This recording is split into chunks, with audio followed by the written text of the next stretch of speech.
para hoy, el Señor traía a mi memoria o a mi mente el número 911, el número de emergencia que uno tiene al alcance del teléfono ante cualquier eventualidad, ya sea médica, física, lo que sea.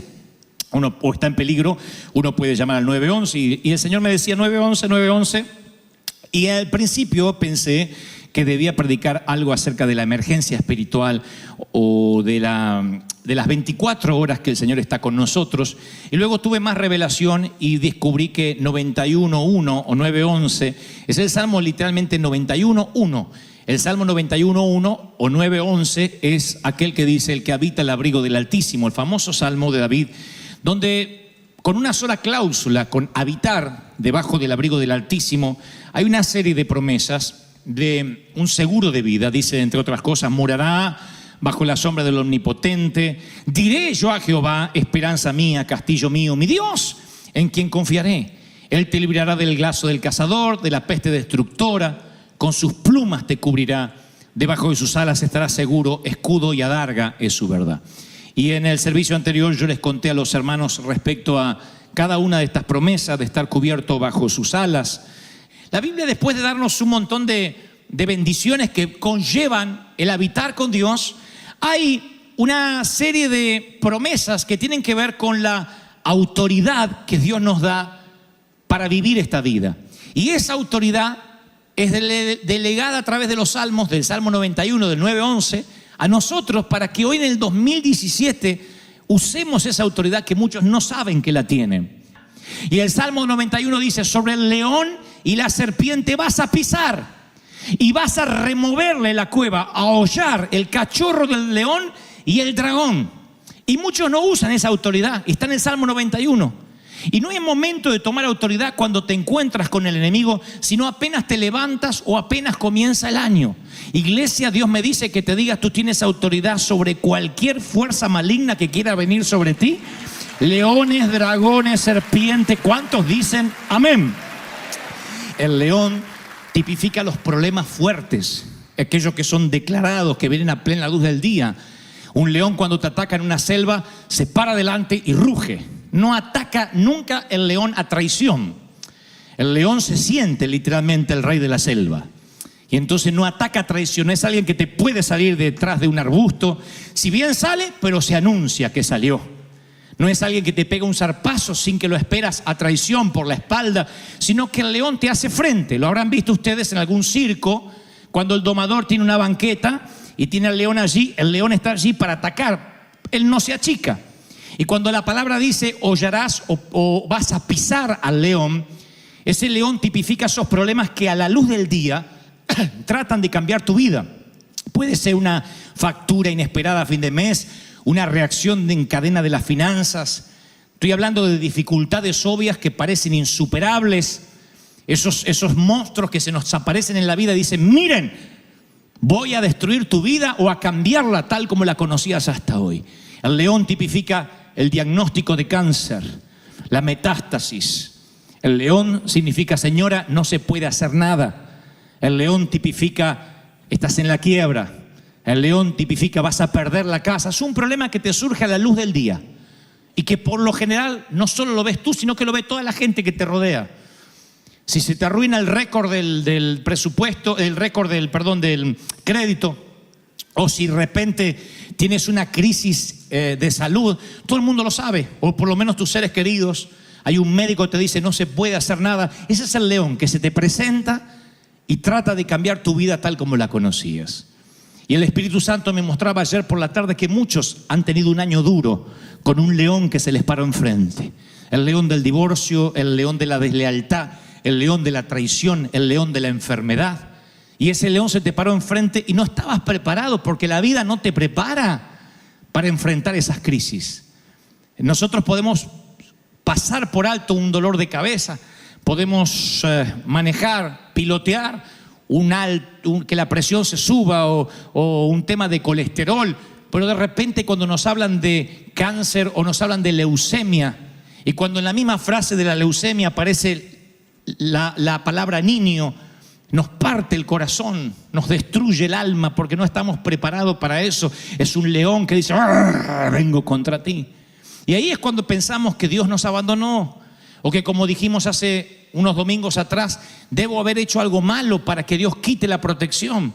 Pero la palabra dice que aunque fuésemos infieles, Él es fiel para perdonarnos, para cubrirnos, para rodearnos, para preservar nuestra vida. ¿Están recibiendo esta palabra, sí o no? Así que los que este año que se fue han enfrentado al león, el Señor me dice que te diga: no pases el león del 31 al primero. Deja que el león se muera juntamente con el año viejo. Que con el año viejo, que el 2016 se lleve a tu león. Porque la palabra dice: tú vas a pisar al león, tú lo vas a hollar, tú vas a enfrentarlo. Mayor es el que está contigo que cualquier crisis, cualquier enfermedad. Es una promesa de Dios. Alguien tiene que gritar amén si lo crees. Y luego dice: y también el cachorro del león. Esto está en el Salmo 91, en el 9:11 para el 2017. El cachorro del león tipifica los problemas menos obvios, los más pequeños, pero que suelen quitarte la paz y que a la larga se transforman en problemas de gran escala, sutiles pensamientos negativos que nos dicen que no nos van a ir bien. La palabra habla de las pequeñas zorras que tienen que ser capturadas y destruidas. Son como hostigamientos que tienen que resolverse en tiempo real. Cazar las zorras pequeñas que echan a perder las viñas, porque las viñas están listas para levantar la cosecha, dice Cantar de los Cantares 2:15. La palabra habla también no solo de leones, sino de cachorros de león. Y tú dices: yo no tendría miedo a un cachorro de león. No, porque el cachorro de león, si te aparece en la selva, no te asusta. Pero por lo general, si hay un cachorro de león es porque está la madre cerca. Si hay un cachorro es porque está el padre cerca. Y siempre un pequeño copo de nieve termina transformándose en una luz. Entonces el Señor dice: no solo te estoy protegiendo de los problemas graves, del cáncer, no solo te estoy diciendo que vas a vencer la parálisis, el ACV, el derrame cerebral, también te estoy hablando de eso que a veces te quita la paz, de ese dolor de los huesos, de esa inquietud que tienes por las noches, de esas pequeñas angustias. Todos tenemos angustias y momentos de tristeza. Pero cuando dejamos que esas angustias penetren en lo más profundo del ser, se transforman luego en problemas graves que no podemos afrontar. Y yo sé que hay muchos otros aquí en esta tarde que el año que pasó, que el año que se cerró hace pocas horas, han luchado con pequeños problemas. Tú dices: ¿sabes? Ahora que lo pienso, no fueron problemas graves, fueron zorras pequeñas, pero me quitaron la paz. Yo tengo una pregunta: ¿valió la pena preocuparse tanto? ¿Valió la pena las noches que pasaste sin dormir? A veces esa falta de paz es porque crees que te vas a morir solo o sola. A veces esa falta de paz o angustia es porque crees que algo malo te va a pasar y luego no pasa. Pero si Satanás no te puede asustar en forma de león, lo hará en forma de cachorro de león. Hará pequeñas cosas que te quiten la paz, la tranquilidad. Y hay personas que a falta de problemas serios se preocupan por problemas menores. Yo conozco gente así, que le hacen falta problemas serios. Entonces se empiezan a preocupar por problemas menores, por pequeñas cositas. En lugar de preocuparse por un derrumbe, están pensando: hay una mancha de humedad, ay, no puedo estar con la mancha de humedad. Y así se mueven en la vida, pequeñas cositas. Tal vez tienes mucho que agradecer por tu hijo, porque tu hijo no está en drogas, porque tu hijo no viene a las 3 de la madrugada borracho, porque tu hijo te respeta. Pero sí, tira el calzón y lo deja ahí como la bandera de España. Y eso no está bien, le tienes que enseñar a juntar su ropa. Pero el tema es cómo lo tomas. Porque hay mujeres, hay hombres que toman ese pequeño problema como la bomba en Pearl Harbor. Ellos, ¡ah, el calzón! Y de repente la casa cambia, la atmósfera, cambia el clima por un calzón. Y matrimonios y parejas y familias se destruyen. Y cuando uno va al quid de la cuestión: ¿y cómo empezó esto? ¿Cómo fue? Por un calzón. Yo tengo un amigo que hace poco se divorció y él trabajó conmigo muchos años en eventos que hacíamos en Buenos Aires. Y le digo: che, ¿y cómo fue el divorcio? ¿Qué desencadenó? Porque yo sabía que él venía tratando de surfear la relación para salvarla. Y la esposa también, porque conozco a su esposa, es un tanto más joven que él. Y él me dice: ¿sabes cómo empezó todo? Con 2 vasos sucios. ¿cómo con 2 vasos sucios? Y dice, sí, estábamos con mi hijo, ella se había ido a trabajar, y estábamos con mi hijo, yo llegué más temprano del trabajo, dice, con nuestro hijo, mirando la televisión, nos pedimos una pizza y nos tomamos una soda. Y después de tomar la soda, dice su madre, o sea, mi esposa, siempre le dice al chico, laven los vasos. Pero nosotros nos pusimos a ver un partido, y yo le dije, lava los vasos que va a venir tu madre. Y el nene me dice, sí, son 2 vasos, después los lavo. Pero lava los vasos que va a venir tu madre. Sí, pero son 2 vasos, después los lavo. No se va a armar un lío por 2 vasos. Pero se ve que ese día vino bajada de la cruz la mujer. Se le voló la paloma, le bajaron los buitres.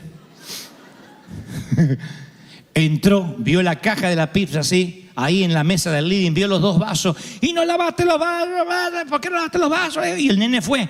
Y le digo, ¿y cuál es el problema? Le digo a mi amigo, y me dice, es que yo exploté. Los 2 vasitos fueron la gota que rebalsó el vaso, exploté. Y entonces dije, ¡hasta acá llegué! Y se terminó el partido y terminó en una pelea sacando cosas más viejas todavía. Pero yo digo, ¿cómo puede ser que por 2 vasos todo se arruine? Y no son 2 vasos, son un cachorro de león que en un momento está allí, lo metemos bajo el tapete y ese cachorro de león tarde o temprano va a crecer y se transforma en un león feroz. Y la palabra sabe, el Señor sabe en esto, y por eso en los Salmos dice, no solo te voy a ayudar a vencer los leones grandes, sino los cachorros, las pequeñas zorras, las pequeñas cositas que a veces no te dejan estar en paz. ¿Has tenido zapatos que te aprieten alguna vez? ¿Hay algo más molesto que tener el dedo gordo así retraído pidiéndote piedad y escape a la libertad? Dicen que el dolor de los pies es el único dolor que se refleja en el rostro. De verdad, yo veo aquí algunos con zapatos nuevos hoy. O son zapatos nuevos o están estreñidos de vientre porque comieron mucho ayer. Déjenme creer que es el zapato. Pero cuando hay un zapato, o tienes, por eso se dice que la arena en el zapato es tan molesta como realmente andar descalzo. Una arenita en el zapato, ¡ay! Te duele. Y cuando tienes un callo o el dedo te está doliendo, ¡ay, Señor! Dice, ¡oh, ¿cómo estás? ¿Cómo estás? Es un dolor. Y el Señor es un Dios tan grande, escuchen esto, es un Dios tan grande que para Él no hay milagros pequeños. Nosotros pensamos que Dios solamente está en los grandes milagros. ¿Cómo voy a andar molestando a Dios con estas tonterías? Pero Dios también es tan grande que están los milagros pequeños. En las pequeñas cosas, en el callo plantal, en los cachorros de león. Por eso el Señor dice, yo te doy autoridad para que puedas pisar la guarida de un león, pero también que puedas pisar los cachorros, los pequeños problemas. El 2017, Dios te va a dar victoria sobre las pequeñas cosas. ¿Cuántos reciben esta palabra? Dígame amén. Y luego dice, y también hollarás a la serpiente. 4 categorías de mal menciona el Salmo 91. La serpiente siempre se mueve sigilosamente en la hierba. Funciona como una emboscada militar. Son los ataques sorpresa. La serpiente, si es venenosa, te pica y el veneno te queda en el cuerpo hasta que es demasiado tarde. La serpiente no es el león que ruge, ni el cachorro del león que parece inofensivo y luego tiene final de muerte. La serpiente aparece sigilosamente y tipifica los problemas que llegan por sorpresa cuando menos lo esperas. El año pasado, una de las chicas que canta aquí sale en una moto con un muchacho aquí de la iglesia y ¡bum! De pronto la historia puede cambiarles la vida para siempre. Una eventualidad, estar en una moto, alguien no lo ve, una mala maniobra, van a parar a la acera, inconscientes los dos, literalmente casi pierden la vida. Eso es un ataque de serpiente. No es un diagnóstico médico, uy, se veía venir que tenía una enfermedad. Eso es un ataque de serpiente, un accidente, una carta documento, algo que no espera, una sorpresa que te hiela la sangre. ¿Te ha pasado recibir una noticia que te hiela la sangre? Que dice, no puede ser, y de repente todo a tu alrededor se transforma en cámara lenta. Un despido en un día viernes. La noticia de un ser querido que apenas ayer hablaste con él y te dijeron, falleció. Tenemos aquí un matrimonio también muy querido de líderes que su hijo tuvo un accidente automovilístico, es un hombre mayor, pero tuvo un accidente y de repente el llamado que pudo haber sido, papá, estoy bien, es de alguien más. Perdón, usted es fulano de tal, reconoce tal ID. Esas cosas de repente llegan a nuestra vida y nos cambian. No estoy hablando de la gravedad de muerte necesariamente. Trato de que visualicen lo que es el ataque de una serpiente. Y hay de los que dicen, ¿sabe? Yo no sé si este año voy a poder soportar una de esas eventualidades. Y por eso ayer cuando le decía, Espíritu Santo, dime qué quieres que le diga a tus hijos que vendrán al servicio de las 3 de la tarde, me decía, yo quiero que les recalques una y otra vez que les ha dado autoridad. Aquí os les di potestad para hollar serpientes, escorpiones, sobre toda fuerza del enemigo. Pisarán el león, pisarán la serpiente, al cachorro del león y al dragón, y vencerán. Diles que yo les di autoridad. ¿Cuántos dicen, yo tomo esa autoridad? Yo tomo esa. Alguien tiene que aplaudir más que eso. Sí, Señor, yo tomo esa autoridad. ¡Aleluya! ¡Wow! El enemigo está bajo tus pies. A mí me gusta eso. Por eso trato de decirles hoy más que nunca, no tengas temor a un ataque sorpresa, porque aunque el enemigo planifique la sorpresa, si te tomas de esta promesa del Salmo 91, Dios va a hacer que el enemigo se avergüence de lo que quiere hacer. ¿Sabe cuántos ataques del enemigo son frustrados a diario? Son ataques que el enemigo planifica para tu vida y son frustrados. Algunos te los enteras, otros no sabes. Yo le decía en el servicio pasado a los hermanos, ¿sabe cuántas veces los ángeles te protegieron para que tu pie no tropiece en piedra y ni te enteraste que hubo una piedra? Así como los padres protegemos a los hijos cuando van de la mano, ¡epa, upa! Decimos, y vemos el pozo y ellos ni se dieron cuenta, están mirando así la luna y los protegemos. ¿Saben cuántas veces ángeles te han protegido durante el 2016? Aquella vez que el auto no te arrancó, Dios te estaba librando de un accidente en el freeway y te estaba haciendo retrasar para que no estés a la hora indicada en el sitio oportuno, en el lugar incorrecto. Nunca maldigas el perder un avión. Yo recuerdo siempre la historia de un famoso autor cristiano que llega a la puerta del avión y dice, tengo que subir, yo tengo que subir. No, llegó tarde, Señor, pero es que tengo que ir, yo tengo una... Y no lo dejaron y pidió el libro de quejas. Y dijo, voy a demandar a la aerolínea porque me están haciendo perder una conferencia. Fue un avión que se estrelló en Chicago media hora después de despegar. Obviamente, adivinen, nunca hizo la queja.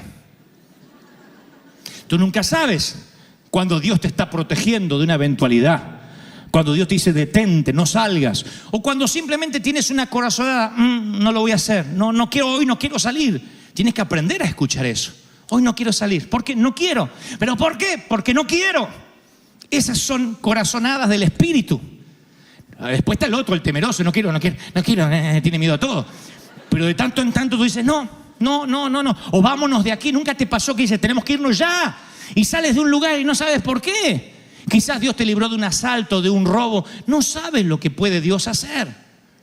A veces los ángeles lo que hacen es trabajar versión extra, porque la palabra dice que Él mandará ángeles para que tu pie no tropiece en piedra, y eso significa que tienen que trabajar de manera extra según lo distraído que seas. A mí Dios me tiene que asignar como 7, 8 ángeles hasta que van renunciando y Dios los va cambiando y dice, basta, no quieren trabajar conmigo. Porque yo voy al mercado y me olvido la billetera siempre, en cualquier lado. Así que si alguien quiere ser próspero, vaya atrás mío, detrás de las compras.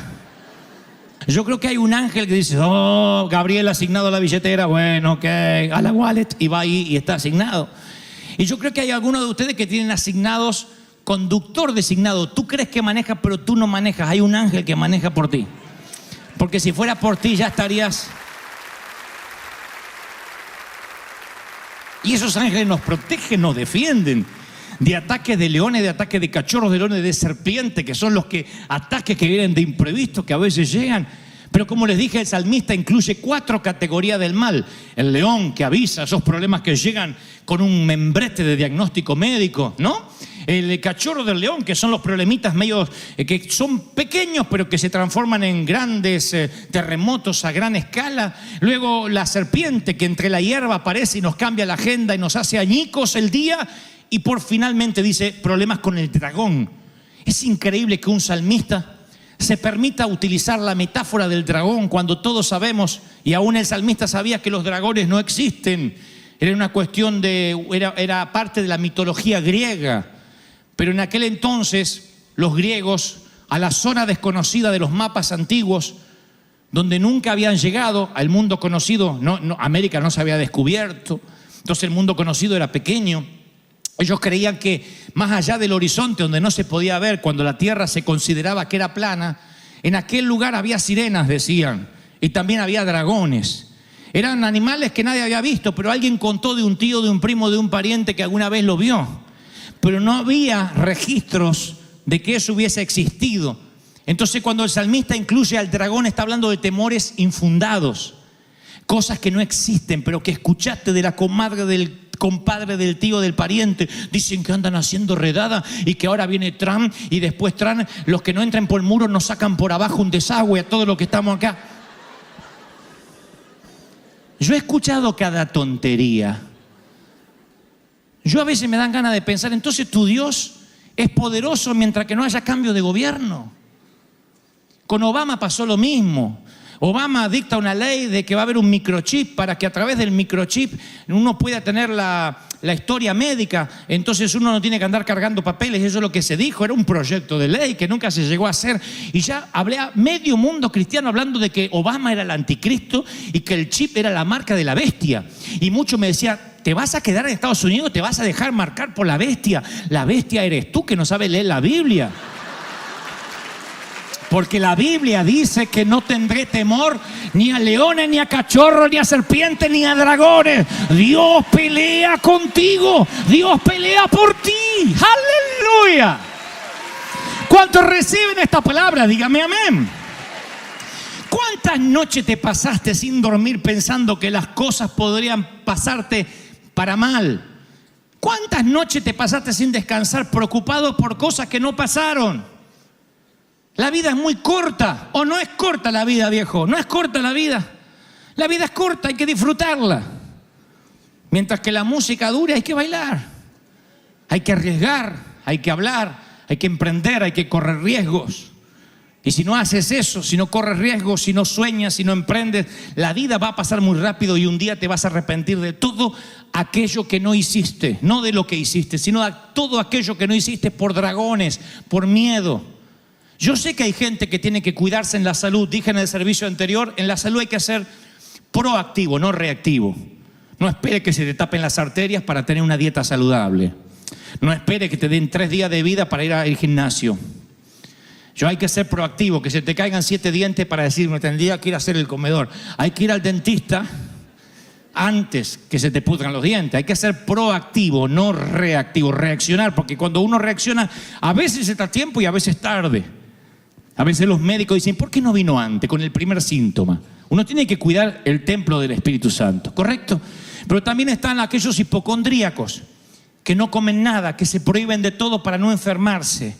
Y esa gente que se prohíbe de todo para no enfermarse, que nunca come nada, que nunca participa en nada, que esto me hace mal y vive comiendo pasto como las rumiantes, y nunca come nada, nunca prueba nada. Yo entiendo que hay cosas que te pueden hacer mal, que por prescripción médica no puedas tocar, pero hay gente que se autoprescribe a causa de la paranoia y de los dragones. No, que esto me va a caer mal, que me va a agarrar un tumor. Y después sale, se cae en la bañera y muere ahí. Entonces la vida es corta y tienes que correr riesgo. Hay cosas, insisto, cuidar la salud, pero hay cosas que tienes que merecerte hacer. Dices, yo voy a hacer esto porque si no lo hago, ¿cuándo lo voy a hacer? Pero estoy hablando de cosas que no son pecado. Claro, hay cosas que tienes que hacer, que dices, yo voy a correr este riesgo porque si no lo hago, ¿cuántas cosas me puedo perder? Entonces hay un montón de cosas que a veces te impiden hacer lo que tienes que hacer.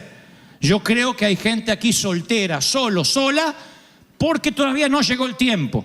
Pero creo que hay solteros, solas y solas, que tienen miedo a los dragones. Yo he escuchado mujeres solas que dicen, ¿cómo me voy a enamorar si después me tengo que acostar con un hombre? Yo ya tuve uno y enviudó hace 25 años. Y, ¿pero no te querés casar? Sí, pero el hombre por ahí tiene olor. Y sí, querida.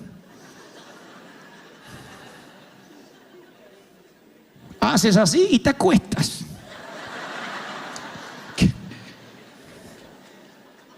No es que no entiendo aquello que no se hace por temor.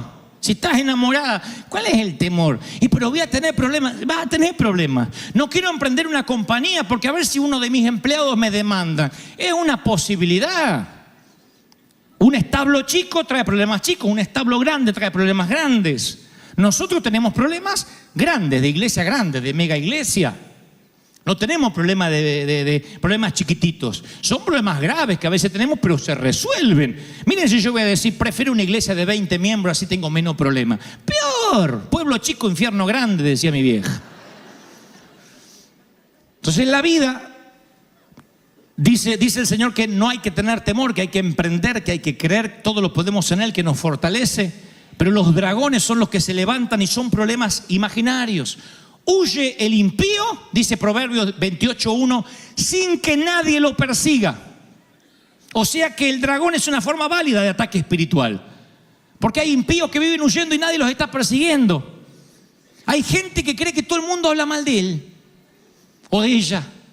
Y tiene una paranoia. ¿Por qué te viniste a esta iglesia? Porque allá hablaban mal de mí. Y uno va y consulta a la otra iglesia y ni la conocían. Pero huye sin que nadie la persiga. Dragones que no te dejan ser felices.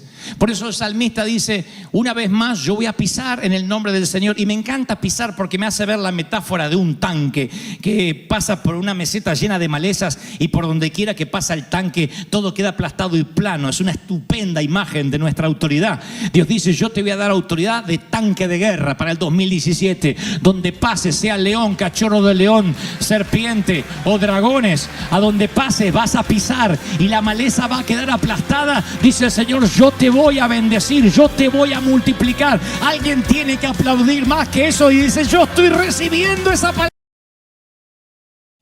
Era el sitio donde los filósofos se reunían a debatir la vida, a debatir la humanidad, el futuro del planeta, de la Tierra, del mundo conocido en aquel entonces. También se dictaban sentencias en ese sitio. Uno podía ser juzgado de manera pública en el Areópago, donde te podían decirte si eras culpable, inocente o si podías apelar. Se daban en esos sitios también las recompensas deportivas. Atenas siempre fue el centro también del deporte, de las Olimpiadas, aunque no se llamaban de esa manera, pero el sitio donde la gente hacía un culto exacerbado al deporte y también al intelecto. La cosa es que ese sitio, ese lugar llamado Areópago, estaba lleno de ídolos. O sea, es una montaña y alrededor de la montaña llenos de lo que ellos llamaban deidades divinas. Grecia era un sitio politeísta de muchos dioses. Tenían dioses en el mar, dioses de la arena, dioses del fuego, dioses del sol, dioses de la luna. Así que ellos habían ocupado de pensar que había dioses en todas partes. Los dioses mitológicos estaban todos representados allí, en ese sitio tan especial. O sea, que si había que buscar una ciudad idólatra por excelencia en el mundo antiguo, era Grecia, Atenas. Este era un sitio politeísta. Uno podía encontrarse con todos los dioses, dioses hasta de la suegra, dicen que había, porque alguien dijo, a lo mejor las suegras tienen uno. Así que todo el mundo, no querían ofender a nadie, los griegos querían estar bien con todos. Allí va Pablo a predicar.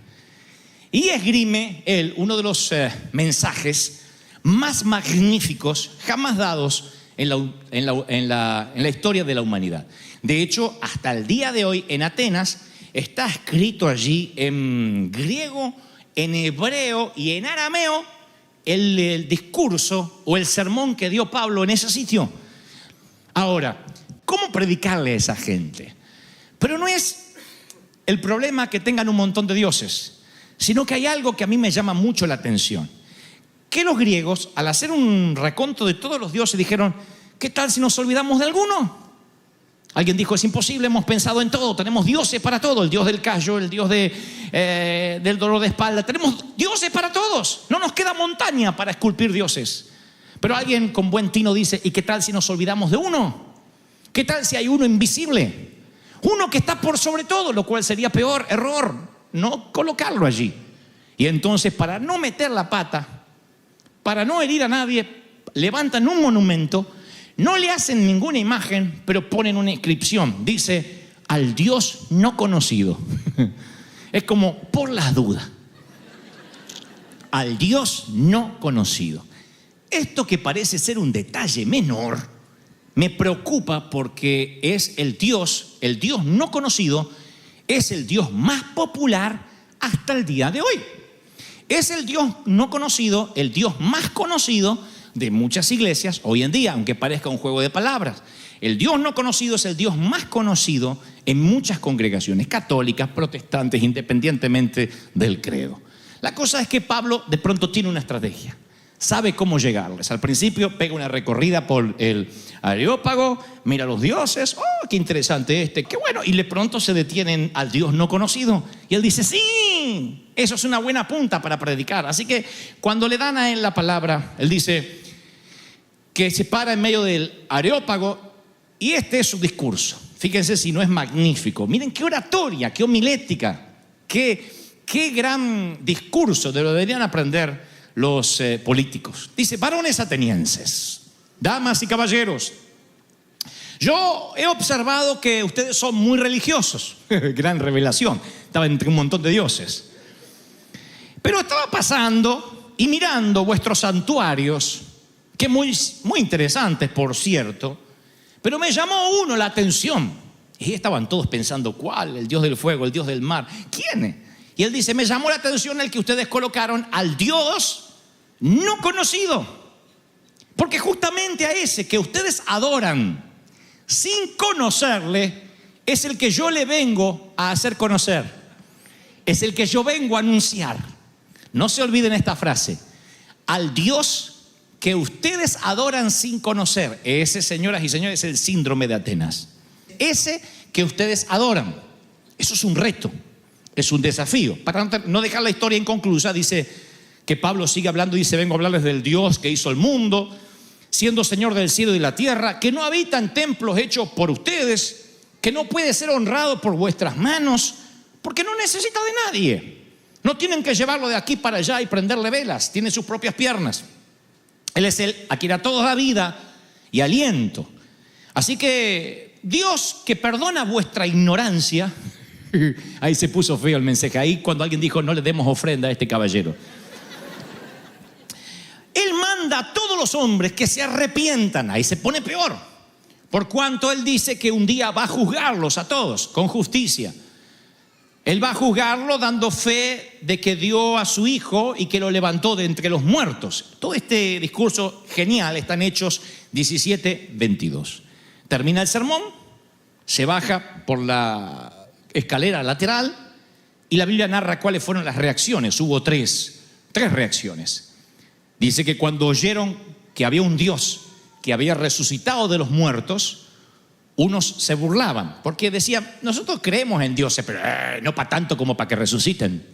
Son dioses que pueden resolverte algunas cositas, conseguirte una novia, hacer que no te cobren tanto el seguro, darte cierto favor en migraciones, que no te atrapen junto con el coyote, pero nunca jamás que resucite de entre los muertos. Así que se burlaban. Otros dijeron, ya oiremos más de este sermón. Queremos saber un poco más. Nos dejaste picados por la curiosidad, así que quizá te volvamos a invitar.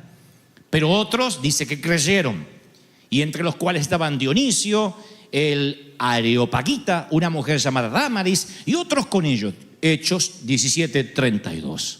Hasta aquí la historia en lo que ocurrió en el contexto histórico, valga la redundancia. Lo que a mí me sorprende es que de todo el sermón, lo más sorprendente es esta acusación. Vengo a hablarles de un Dios que ustedes adoran y que no conocen. Y la pregunta ¿es posible adorar a alguien sin conocerlo? Si no lo conocemos, ¿por qué lo estaríamos adorando? ¿Por qué alguien iría a la iglesia cada domingo? Se vestiría, prepararía a los niños, desayunaría a las apuradas e iría a una iglesia a adorar a un Dios que no conoce.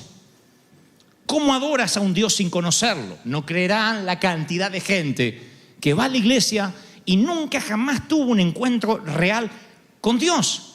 Tú dices, yo creo en Dios, pero creer no es lo mismo que conocer. Creer en Él no te cambia la vida. Saber que existe un Dios no cambia la vida. Cambia tu vida cuando realmente tienes acceso. Cuando, como digo siempre, todas las relaciones están en movimiento. Las relaciones humanas y las relaciones divinas. No hay una relación tal como, bueno, yo ya quiero a esta persona y si cambio de opinión se lo diré. Todos los días los quiere más o los quiere menos. Todos los días tienes más o menos acercamiento. Las relaciones están vivas, en movimiento. Y Pablo dice, si conoces a Dios, tienes que relacionarte con Él día a día de modo que cada vez lo conozcas más o lo conozcas menos. Juan 15:15 relata lo que dijo el Señor: yo ya no los voy a llamar siervos, porque el siervo no sabe lo que hace su Señor. Yo los voy a llamar amigos, porque todas las cosas que yo oí de mi papá, de mi padre, se las he dado a conocer.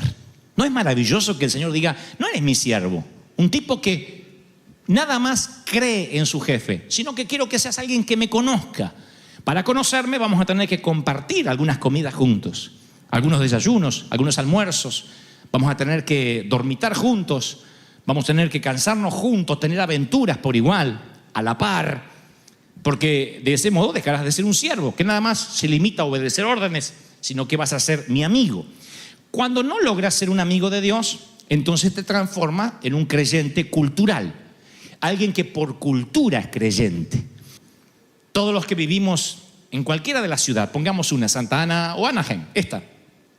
Los que vivimos en la ciudad de Anaheim disfrutamos de los servicios públicos de Anaheim, del agua, del gas, de la luz, del barrido, de la limpieza, del asfalto. En fin, todo lo que una ciudad nos puede dar. Lo pagues o no lo pagues, tú puedes disfrutar de todo lo que hay en la ciudad. Y dices: me gusta ser un ciudadano americano. Sea que mi estatus social, residente, ciudadano, indocumentado, lo que sea, disfruto de todo lo que hay en la ciudad. La pregunta es: ¿conoces al mayor? ¿Conoces al alcalde? Me dice: no me hace falta para disfrutar todo lo que hay en la ciudad. Y en algún punto tienes razón, pero no cuando se trata de las cosas de Dios. El cristiano cultural es aquel que vive de la cultura, vive de la ciudad, pero no conoce a Dios. Luego están los que viven de recuerdos. Vivir de recuerdos es maravilloso cuando no tienes que traer el recuerdo al presente. Se los voy a poner así.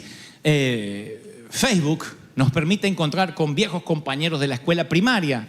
Y hace poco me escribe alguien en la red social y me dice: ¿qué tal? Soy fulano de tal, ¿no? Me pone el apellido y dice: yo fui tu compañero en la escuela primaria. Y veo su fotito y digo: ¿y entonces por qué tienen la foto del padre?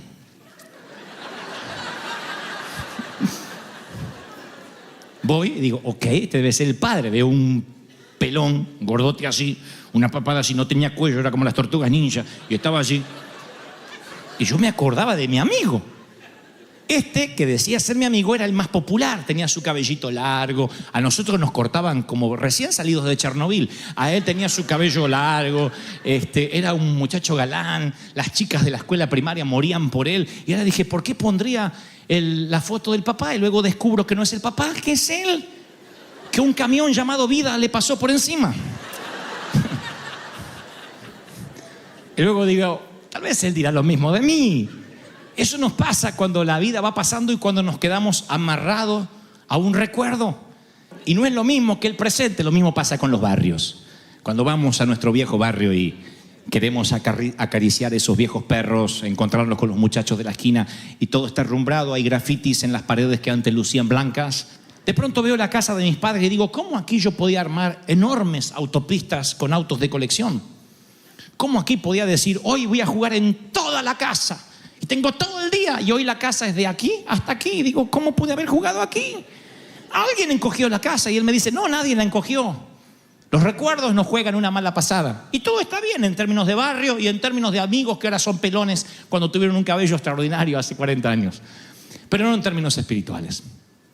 Cuando te aferras a un recuerdo de un toque de Dios, de lo que sentiste del Señor, de aquella vez que te habló, también el recuerdo puede que se te agrande, pero llevado al presente es algo pequeño. Y eso es patético, ¿saben? Gente que alguna vez tuvo un encuentro con Dios y vive de ello, hoy son el eco de lo que alguna vez fue la voz de Dios. Y cuando vives de recuerdos, te pierdes el maravilloso presente, porque dices: ¿sabes? No sé cómo luce Dios. No sé cómo Él habla hoy, sé cómo hablaba hace 10 años. Recuerdo lo que sentí cuando yo era un niño, aquel toque en la habitación. ¿Y qué pasó hoy? Y lo que es mejor, ¿Dios te conoce? ¿Te conocen en los cielos? ¿Te conocen los ángeles y dicen: hoy está orando, intercediendo, la oración está subiendo otra vez? ¿Te conoce el Espíritu Santo y tiene que interceder por ti con gemidos indecibles una y otra vez? ¿O solo tú conoces a Dios? ¿Por qué vas? Porque recorres el patio, pero nunca entraste a ver al Rey. Pero tienes la obligación de conocer a Dios si dices que lo adoras. De otro modo, Pablo te dirá: ¿para qué adoras a alguien que no conoces? Yo te vengo a hablar de ese Dios para que lo conozcas. Tú dices, bueno, sí, yo sí lo conozco, no es mi caso. Lo conozco de modo tal que yo puedo servirlo sin que me incomode demasiado, ¿sabes? No me gusta cuando me empiezan a exigir cosas. También he encontrado a esa gente. A mí me gusta ir a la iglesia, pero que no me empiecen a pedir, que hay que servir, que hay que sembrar, porque ya hay cambio de iglesia. Es como aquel que dice, yo quiero conocerlo, pero no demasiado como para que exija de mí compromiso. No me pidas que tenga que tener cierto compromiso que no quiero tener. Prefiero ser un cristiano nominal, como el hombre, el paralítico de la puerta del templo, que como está en la puerta sabe todo lo que pasa adentro, pero todo lo que pasa afuera también. Sabe demasiado como para considerarse un inconverso, pero no lo suficiente como para ser considerado un santo. Ahora, ¿cómo sabemos si hemos llegado a conocer a Dios? Si obedecemos sus mandamientos. Porque el que afirma, lo conozco, dice Juan, pero no lo obedece, es un mentiroso y no dice la verdad. Pablo le dijo a los Gálatas, cuando ustedes no conocían a Dios, escuchen esto, cuando ustedes no conocían a Dios, ustedes en realidad seguían a otros dioses menores y eran esclavos de esos dioses. Pero ahora que conocen a Dios, o más bien que Dios los conoce a ustedes, dijo Pablo, ¿cómo es que quieren regresar a la vieja vida ineficaz? ¿Cómo es que quieren volver a ser esclavos? En otras palabras, Pablo dice a Galacia, ustedes conocen a Dios, pero no lo suficiente como para dejar la vieja vida.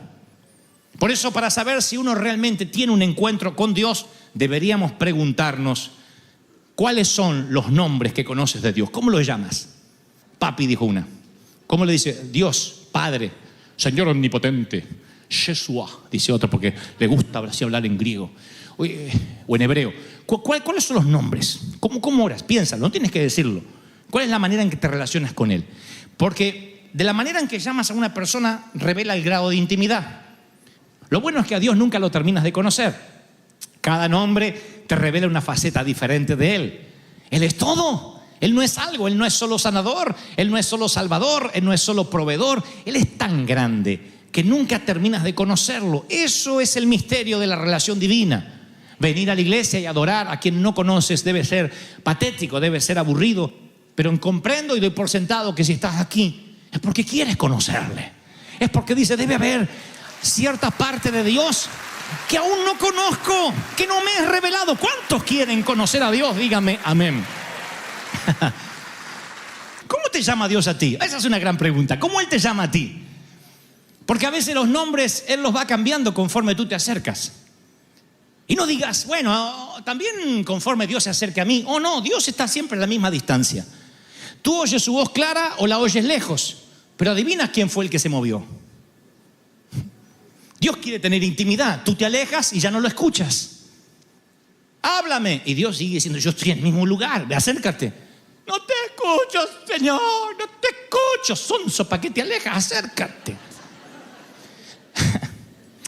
Te acercas y tienes relación. ¿Cómo te llama? Porque yo recuerdo cuando dejé de ser siervo. Al principio era un siervo. Yo servía a un Dios que había sanado a mi mamá. Suficiente como para que le sirva. Dios me regaló 40 años una mamá que se moría de cáncer. Tenía 7 años. Cuando mamá se moría, Dios la sana y me la regala 40 años. Hace meses que partió la eternidad. Suficiente razón para que yo le sirva. No quiero saber más nada. No necesito saber de teología, de hermenéutica, de homilética, ni los caballos del Apocalipsis. Dios sanó a mamá. Papá era un alcohólico y está vivo todavía. Eso es suficiente como para que yo le sirva al Señor. Pero me acerqué al Señor y un día me dejó de llamar siervo, me comenzó a llamar amigo. Porque empecé a saber sus secretos, conocí sus suspiros y un día me empezó a llamar hijo, pequeño, mete pata, sinvergüenza. Mamá me decía todas esas cosas, pero con un amor, con un cariño. Se dice por allí que el caballo de Napoleón en cierta ocasión se asustó y escapó y un recluta, sin que nadie le diera la más mínima orden, salió corriendo y le trajo el caballo de regreso al emperador. Un recluta, soldadito. Napoleón apenas lo ve venir con el caballo, le dice, gracias, capitán. Y el soldado se puso firme y dijo, de nada, señor. Se fue a las barracas, se quitó su viejo uniforme de recluta y lo cambió por el de capitán. Luego se instaló en el edificio de oficiales. No pidió explicaciones, aceptó la palabra del emperador. Eso fue lo que ocurrió la primera vez que prediqué en un estadio. Fui como siervo la noche del 16 de diciembre del año 1996. Y cuando llegué a casa, el Señor me dijo: bien hecho, pastor de los jóvenes. Así que yo me fui, me cambié el uniforme de siervo y me puse el del pastor de los jóvenes en las barracas. Dije: Dios me ascendió. Y así fueron mis cambios de nombre. ¿Te ha cambiado el nombre del Señor? ¿O siempre que vas sientes que te llama pecador? Acá estoy, el pecador de siempre. Y sientes que Dios te dice: sí, pecador inmundo. ¿Así es como te relacionas con Él? Necesitas conocer más al Señor. Tu oración, tu forma de orar revela cuánto le conoces. Haré 2 preguntas y ya oraremos para culminar. La primera es: ¿cuántos de aquí le oran al Señor? Una pregunta casi obvia, pero necesitaría que levanten la mano como señal. ¿Cuántos oran a Dios? ¿Han orado alguna vez? ¿Cuántas de esas oraciones le has creído realmente? No se hagan la Heidi ungida.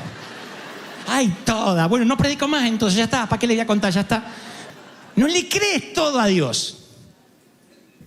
Porque hay gente que dice: pastor, oré por mí. Y oramos: Señor, quita ese cáncer, ese tumor. Ay, ¿está bien? ¿Y qué sé yo? Por lo menos oramos. No le crees. Y después, cuando se está por morir, yo sabía que me iba a morir. Por eso no tenía fe. La forma en que ora. ¿Se acuerdan que le conté la historia fascinante de un pastor que le pidió a la congregación que orara para que se cerrara la licorería de la esquina? Vamos a orar para que se cierre la licorería. Y todos oramos: Padre, cierra la licorería, cierra. Y de pronto el pastor estaba tan enojado con el dueño del bar que se paraba enfrente con toda la congregación y imponía manos: cierra esta licorería, cierra. Se ponía loco el dueño del bar. Un día hay una tormenta eléctrica, cae un rayo e incendia el bar. ¿Qué hace el de la licorería? La historia es verídica, por cierto, Esto pasó en los Estados Unidos, es el único lugar donde lo puedes hacer. El dueño de la licorería demandó al pastor y a la iglesia por el rayo. Está en la jurisprudencia, lo puedes buscar en Google, está en los precedentes judiciales. Tú puedes demandar a un pastor si ora para que cierres tu negocio y un rayo te quema tu negocio. Así que el juez tuvo delante al dueño del bar y al pastor. Y el pastor dijo: no me pueden demandar, porque no tiene pruebas de que por mi oración o por nuestra oración Dios haya hecho eso. Nosotros jamás esperábamos que Dios hiciera algo así. Y el juez dijo: no puedo creer lo que escucho. Delante de mí tengo a un dueño de bar ateo que cree en el poder de la oración y un pastor que no cree que la oración haya hecho algo.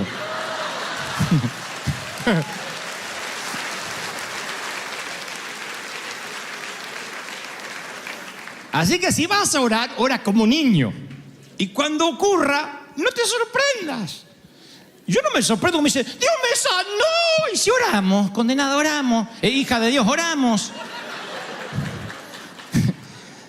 Van a ver que yo no me sorprendo mucho. Por eso no somos una iglesia de tomar testimonio. ¿Qué pasó? ¿Qué pasó? ¡Oh! ¿En serio? ¡Oh! Haga lo que no puede. Si Dios lo dijo, sí. Si oramos que Dios te va a sanar, te va a sanar, punto. Después contamos como claro, ya sabíamos que Dios lo hace. Dios lo hace. Ese es nuestro Dios. Ese es nuestro Señor. Dios hace milagros. Alguien tiene que decir amén.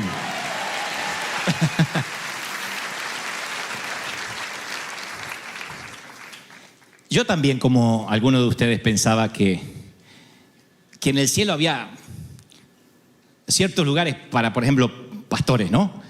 Que Dios decía: pase el ovejerío. Los pastores esperen que van a estar más cerca del trono. Oh. Y que había lugares para evangelistas, apóstoles. Ustedes saben que los ministros no nos íbamos a juntar con el resto. Que en los cielos debe haber una puerta lateral para los VIP. Yo decía: tiene que ocurrir algo así, porque dice la Biblia que Él tiene sus pastores, sus maestros, sus evangelistas, sus ovejas. Y luego descubro que al cielo no entran ni evangelistas, ni pastores, ni ovejas. Bueno, entran, pero no son calificados como tal. Sino que al cielo todo mundo, para entrar, tiene que ser adorador. Y eso nos iguala. Eso nos pone todo a la misma altura. Todos somos adoradores, ¿o no? O adoramos a un Dios sin conocer. Y si no lo conoces, entonces quizás no estés allí.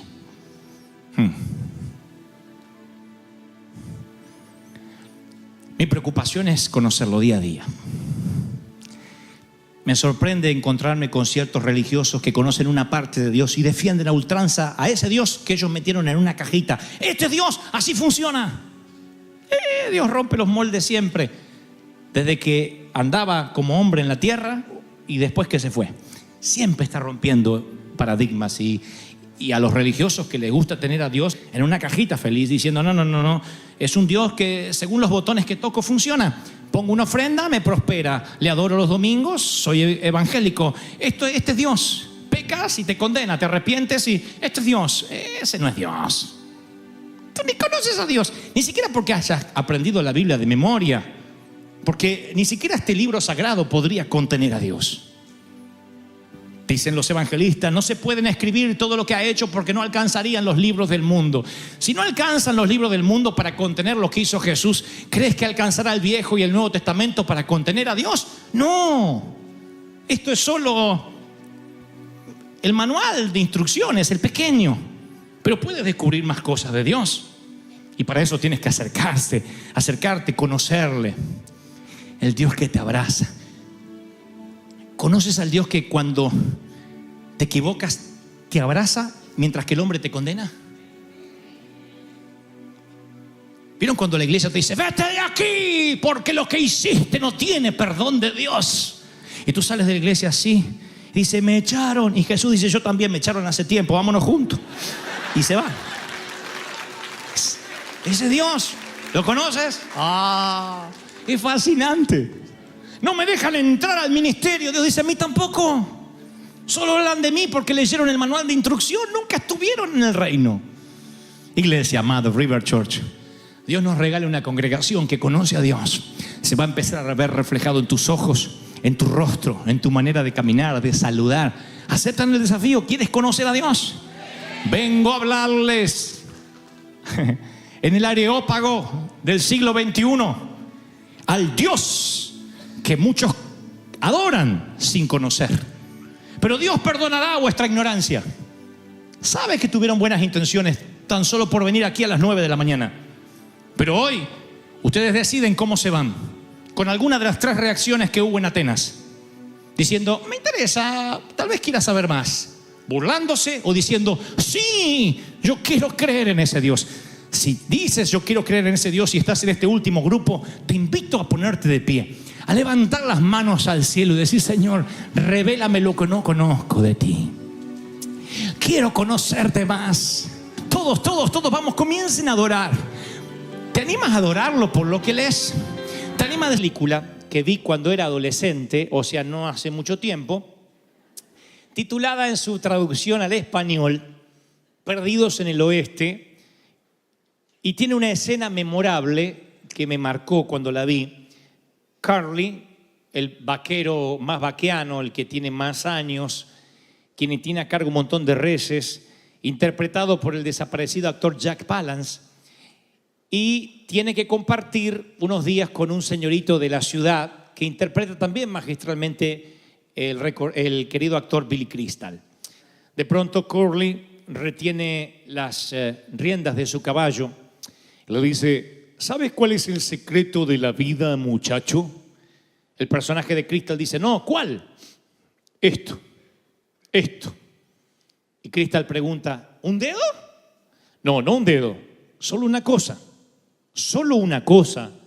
Y si te aferras a esa única cosa, todo lo demás no tiene ningún otro significado. Solo importa una cosa. Y el personaje de Crystal dice, bueno, eso está bien, pero ¿qué es esa cosa? Y Jack Palance le responde, eso es lo que te toca averiguar el resto de la vida. Y a mí me sorprendió que de una escena de ficción me había llegado el secreto del éxito, el secreto de cómo ver uno la vida. Y esta es la misma decisión y este mismo secreto el que quiero animarte a tomar este año. Yo siempre me preguntaba, cuando era más joven, si todo el mundo tiene las mismas horas del día, ¿por qué algunos parece que hacen más, consiguen más, tienen más, y otros les cuesta todo el doble, con el mismo horario, con el mismo Dios, con los mismos días de la semana. Porque algunos tienen un enfoque de modo que logran ese objetivo y otros no los pueden lograr. ¿Qué hace la diferencia entre uno y el otro? La respuesta es simple: simplificaron algunos su vida. Cuando uno se enfoca y simplifica su vida, es la manera de vincular lo que uno hace con el llamado de Dios. Ahora, ¿cuál es tu nave insignia en la vida? ¿Qué viniste a hacer?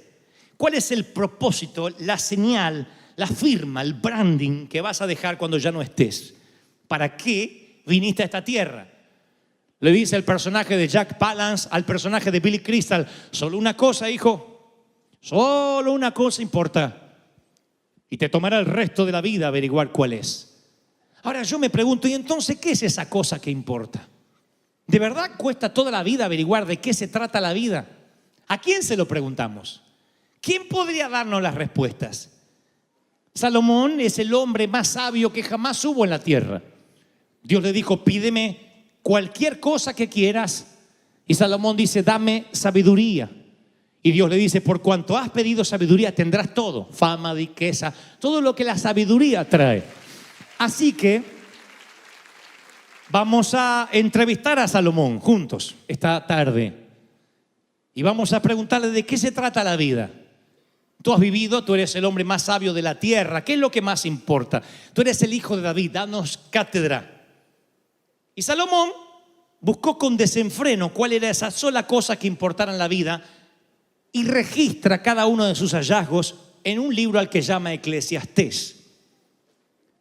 Él registrará en el libro de Eclesiastés todo lo que te da satisfacción y todo lo que te hará correr, según su frase, lo diré tal como él lo dice, tras el viento. Y así titulé este mensaje: tras el viento. ¿Quién es el que corre tras el viento? Alguien que va para acá, después va para allá, después va otro poco para acá, después otro poco para allá. Y lo que es peor, nunca atrapa nada, porque el viento no puede ser atrapado. Es llevado por cualquier viento, de un sitio para el otro. Te cansas, te drenas, te agotas y al final de tu vida no lograste nada. No capitalizaste la búsqueda arqueológica. Simplemente tienes las manos vacías. Así que, ladies and gentlemen, siéntense a los pies del hombre más sabio del mundo, como hice yo, y escuchen. ¿Qué tal, Salomón? Un placer poder verte. Traje a la muchachada de Anaheim. Queremos hacerte algunas preguntas. Les conté a ellos que vi una película donde un viejo le dice a un cowboy más joven que hay un solo secreto en la vida. ¿Cuál es ese secreto? Tú eres el hombre más sabio del mundo, tú tienes que saber decírmelo. Así que Salomón me dice, tal como lo escribió en Eclesiastés: generación va, generación viene, mas la tierra siempre es la misma, Dante. Nadie se acuerda de los hombres primeros que han vivido, como nadie se acordará de los últimos. No habrá memoria de ellos entre los que habrán de sucedernos. ¿Quiere decir, Salomón, que aunque uno se preocupe por tener una buena salud, eso tampoco significa nada? Sí, significa que tendrás mejor calidad de vida, pero ese no es el propósito de la vida. Ya sea que disfrutes de una salud fantástica o una salud frágil, ya sea que no necesites tomar nada o dependas de insulina, o dependas todos los días de una pastilla para el colesterol, tarde o temprano morirás, moriremos y el mundo ha de seguir. Así que poner la esperanza en la longevidad no es la clave para una vida simplificada. Sí, cuídate, come sano, haz ejercicio si te es posible, pero no hagas un exacerbado culto a la salud, porque ni siquiera eso es lo más importante. Podrías resbalar en la tina y morir en un golpe a la nuca con un gran físico. ¿Qué es, Salomón, lo importante si no es la salud? ¿La educación? Debí sospecharlo, la educación. Porque tú eres un hombre educado. Tú eres un hombre sabio, un hombre que ha estudiado, un hombre letrado, un hombre que devora los libros del mundo. Tú eres reconocido por tu sabiduría. No hay nadie más sabio en el siglo X antes de Cristo. ¿Será eso lo importante, Salomón? ¿Lo único que importa en la vida? Así que Salomón responde tal cual lo escribe en Eclesiastés: me dediqué de lleno a explorar e investigar con sabiduría todo cuanto existe bajo el cielo. Y cuando digo todo, es todo, Dante. No solo adquirí sabiduría, sino que traté de comprenderla. ¿Y sabes qué es esto? Querer atrapar el viento. Estudiar por sí mismo para ver si eso te da identidad es querer atrapar el viento. Yo le quise leer este episodio bíblico a mi mamá para no estudiar más. Le dije, mamá, el tipo más sabio del mundo dice que estudiar es querer correr tras del viento. Y no corrí tras el viento, fue mi vieja que me corrió con la escoba por toda la casa hasta que agarraba los libros otra vez. Pero Salomón no dice que no haya que estudiar. Él dice que si estudiar es tu objetivo final, te vas a frustrar. El conocimiento es un medio para un fin, no un fin en sí mismo. Un título no te define en la vida. Y si tú crees que el estudio es para ser alguien, estás perdido. De allí la falacia de decir, ¿y tú qué eres? Soy médico. No, tú no eres médico. Tú trabajas de médico, funges de médico, oficias de médico. Pero tu personalidad no la puede definir tu profesión. Salomón, entonces me estás diciendo que la educación en sí misma tampoco es el secreto de la vida. No. Bueno, entonces yo sé lo que es. El placer.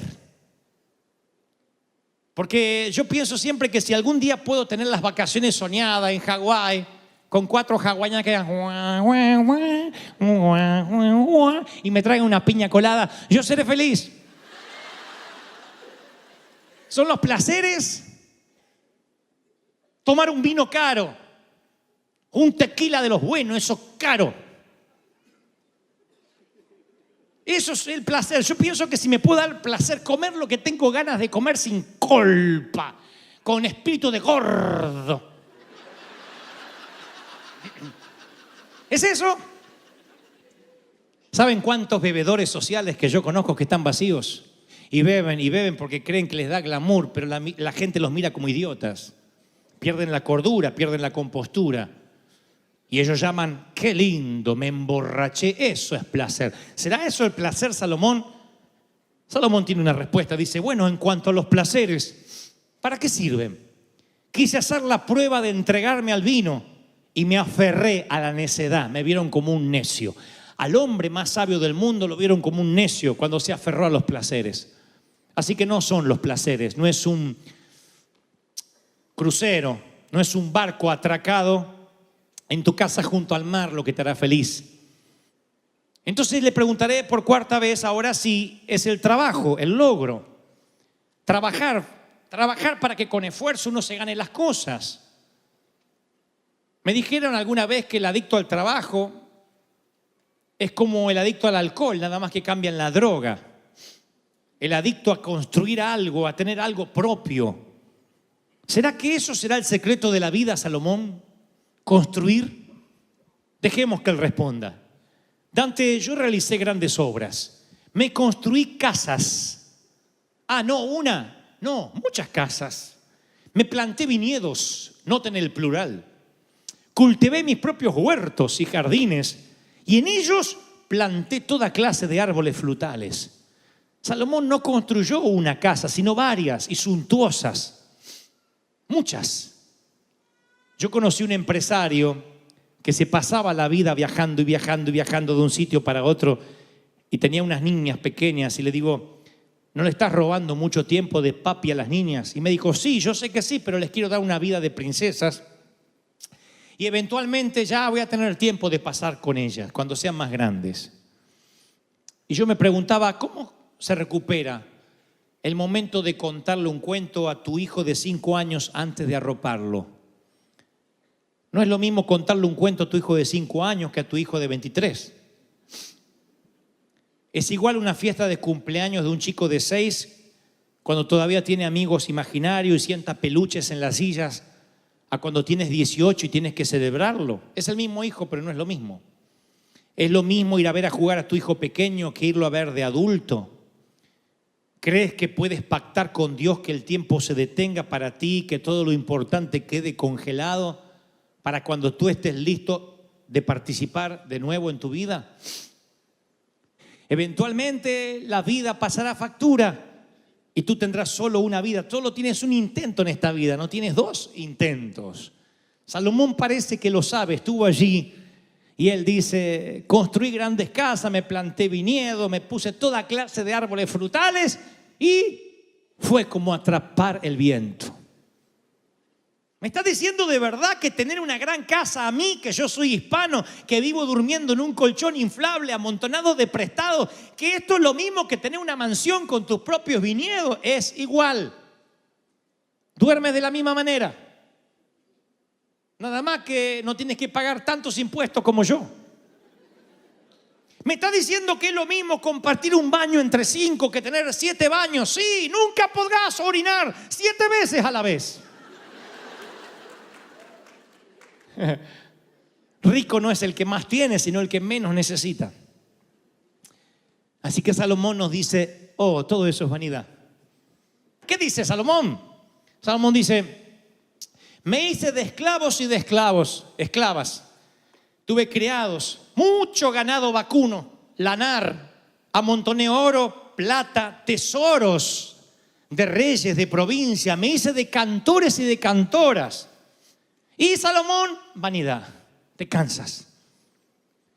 La revista Forbes ha tenido a Bill Gates como el hombre más rico del mundo en primer puesto durante muchos años. Ahora creo que está en segundo o tercer puesto, pero ha sido por décadas el hombre más millonario del mundo, Bill Gates. Y él un día empieza a distribuir su riqueza, empieza a hacer obras de bien, de altruismo, se transforma en un benefactor. Y le pregunta a una periodista de CNN por qué en lugar de seguir acumulando líquido, riqueza, ahora la distribuye. Y yo no sé si Gates leyó la Biblia o no, pero responde este hombre que se aburrió de estar en Harvard, responde, me desperté un día y dije, ¿cuándo es suficiente? ¿Cuántos más millones debo ganar? Al final no me sirve, es correr tras el viento. Eso fue literalmente lo que Gates responde, es correr tras el viento. Son las palabras de Salomón. Tú dices, ¿por qué Bill Gates no me dona algo a mí? Yo no corro tanto como el viento. Pero él dice, no sirve, ni siquiera será suficiente nunca. Tú dices, no, pero tú no sabes, Dante, lo que yo estoy pasando, algo para pagar. No, no me estás entendiendo. Yo no digo que el dinero no sea una herramienta formidable. El dinero nos lleva de un sitio a otro. El dinero alimenta a los niños de Camboya, enciende las luces de los orfanatos y hace que tu auto camine. Lo que trato de decir es, si tuvieras miles, 10.000, 20.000, 50.000 más, si este año facturaras el triple, ¿crees de verdad que este año habrá valido la pena? No, según el hombre más sabio del mundo. No se trata de nada de eso.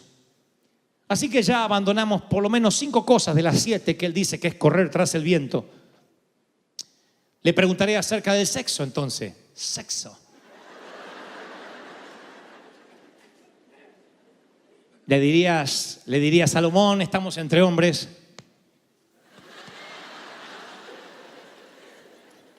¿Puedes contármelo si de eso se trata? Porque yo siempre pensé, bueno, no yo, estoy hablando en nombre de ustedes.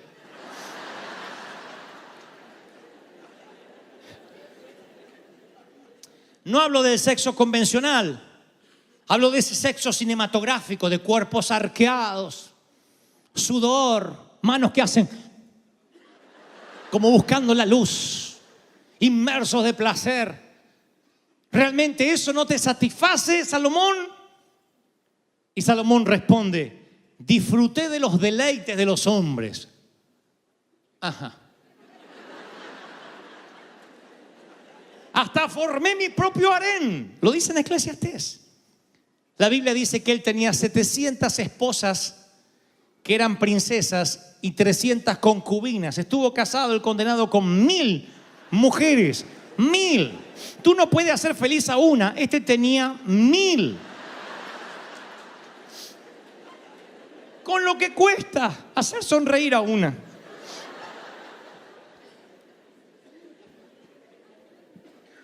Mil con sus 1000 madres. Habría 2, 3 agraciadas huérfanas, pero el resto tenía madre. Con razón estaba abrumado el hombre. 1000 mujeres. Yo digo, para aquel que tiene la fantasía de pensar que en el libertinaje, en tener muchas mujeres, muchos hombres, según el caso, es el secreto de la felicidad. Porque alguno dice, este año, si yo pudiera estar con alguien, si yo realmente pudiera tener una vida plena, feliz, con alguien que me dé felicidad, no pido 1000, uno, aunque sea. La palabra dice que todas esas mujeres de distintas religiones, credos y nacionalidades hicieron que se pervirtiera el corazón de Salomón. Él dice, no se trata de eso. ¿Me está diciendo que tienes 1000 mujeres y te aburres? Ajá. ¿Y qué de la fama? Bueno, me engrandecí en gran manera, es cierto, más que todos los que me precedieron en Jerusalén. No le negué a mis ojos ningún deseo, Dante. No estoy inventando, estoy leyendo Eclesiastés. Nada más que le pongo el Dante para interpretar que está hablando conmigo. Ni a mi corazón privé de placer alguno, sino que disfruté de todos mis afanes. ¿Y sabes lo que saqué de eso? ¿Quieres oírlo? Afán, solo me afané. Consideré todas las obras y el trabajo de mis manos y vi que todo era vanidad. Todo era absurdo. Correr tras el viento y no se saca ningún provecho de eso. Jugué según las reglas y al final mi experimento hedonista fue un rotundo fracaso. A mi opinión, la Odisea hedonista de Salomón aparece en las Escrituras para que yo evite malgastar mi vida como él la malgastó, aún siendo el hombre más sabio. Es como que Dios me dice y te dice hoy, ahórrate el irte por las ramas. Enfócate en una sola cosa, porque ni la fama, voy a repasar cada una de las cosas de Salomón, ni siquiera la salud o el preocuparte por la salud física, la educación, el placer, el trabajo, la riqueza, el sexo o la fama podrán darte nada. Never, nada, nunca. Nothing. De a poquito voy este año, ¿Alguna vez pensaste dónde pasarás tus últimos días en la tierra? Te pregunto ahora. ¿Dónde van a ser tus últimos días en la tierra? No importa la edad que tengas. Quiero que pienses dónde vas a vivir los últimos días, las últimas horas. 24, 48, 72 horas. Nadie sabe cómo ni cuándo ha de morir, pero por estadística, te guste o no, la estadística dice que lo más probable sea que tus horas finales sean en una cama de hospital. Tú dices, no quiero morirme ahí, prefiero hacerlo de manera tibia en una cama que conozca. Es tu deseo, pero posiblemente no puedan desconectarte, no puedan quitarte los aparatos que te controlan la presión, el corazón, el aire. Entonces lo más probable es que tus horas finales las pases rodeado de aparatos digitales en una cama de hierro bajo un techo que no pagaste, que no es el tuyo, no importa hasta dónde viviste antes. Y yo he estado en ese lugar muchas veces, no en la cama de hierro, pero en la silla contigua. Mi trabajo como pastor en estos años y los años anteriores como evangelista me han llevado a mucha gente que están en la línea de partida, justo antes de despegar. Y no importa en quién creas, de qué equipo de fútbol ibas, de qué nacionalidad, de qué país vienes, si eras indocumentado, legal, ciudadano, mexicano, colombiano, chapín, no importa. Siempre que están ahí en la línea de partida se preocupan por dos cosas. La primera, si están bien con sus familias. Si no hay cuentas pendientes con los hijos, con los padres. Quieren saber si están bien con la familia. Nadie piensa ni en el auto, nadie dice, me entregaría una foto de mi piscina porque me estoy por morir. Todos quieren saber si sus hijos lo aman. ¿Por qué no vinieron a verlo? ¿Por qué no están aquí? ¿Los dejaron entrar? ¿Vino ese hijo que estaba lejos? Vino a verme. Porque me dan 24 horas de vida. Todos quieren saber si están bien con sus familias, con los que los ayudaron a despegar. Como decimos en mi país, con los que lo bancaron, con los que los soportaron. Y los segundos quieren saber si están listos para encontrarse con Dios. Dice, ayúdame a arreglar mis cuentas con Dios. No quiero llegar allá y no me dejen entrar por algo que no hice, que no confesé. Siempre esas son las conversaciones en una cama de hospital. Entonces, ¿qué legado vas a dejar? Porque ni tú ni yo tenemos comprada la vida aquí. Y cuando mires por el espejo retrovisor de tu vida, ¿vas a dejar un legado que deje una profunda satisfacción? ¿O vas a ver un día, un puñado de días caóticos donde estuviste corriendo como loco en el freeway de Los Ángeles de acá para allá para pagar tarjetas? Porque nunca simplificaste tu vida, porque no le diste propósito ni claridad a tu vida. Entonces cuando te toca morir te diste cuenta que te llenaste de cosas y lo más importante fue sacrificado en el altar de la urgencia.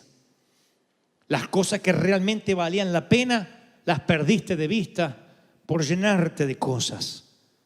Por cierto, aún no nos despedimos de Salomón. Si Salomón me ha dicho que nada de lo que logró le sirve, yo quiero que me diga entonces de qué se trata, cuál es su conclusión de este experimento.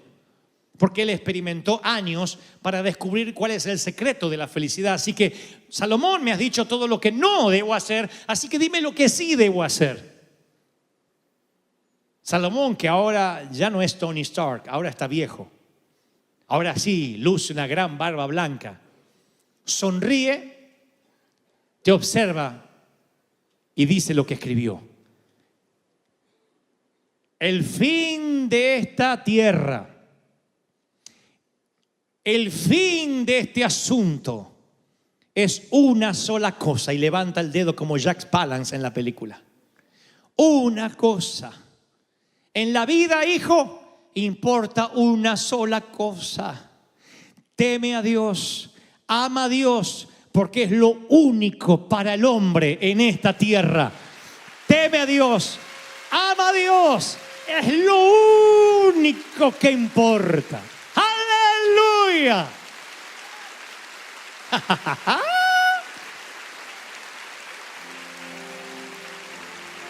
Alguien tiene que decir, sí, ese es mi Dios. De eso se trata la vida, amigos.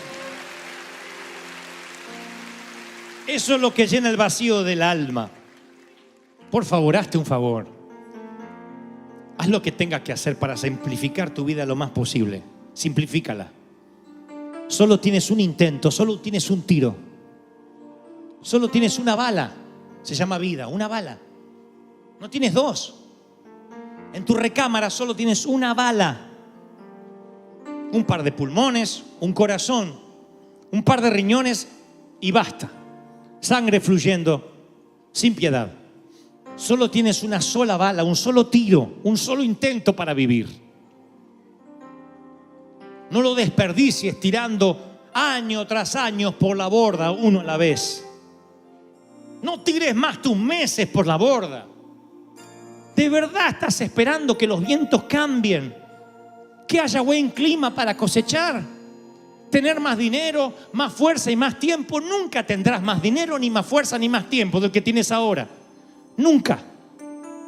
Tendrás que hacerlo con ese esfuerzo, con este tiempo y con ese dinero o la falta de dinero que tienes. Tendrás que emprender con lo que tengas.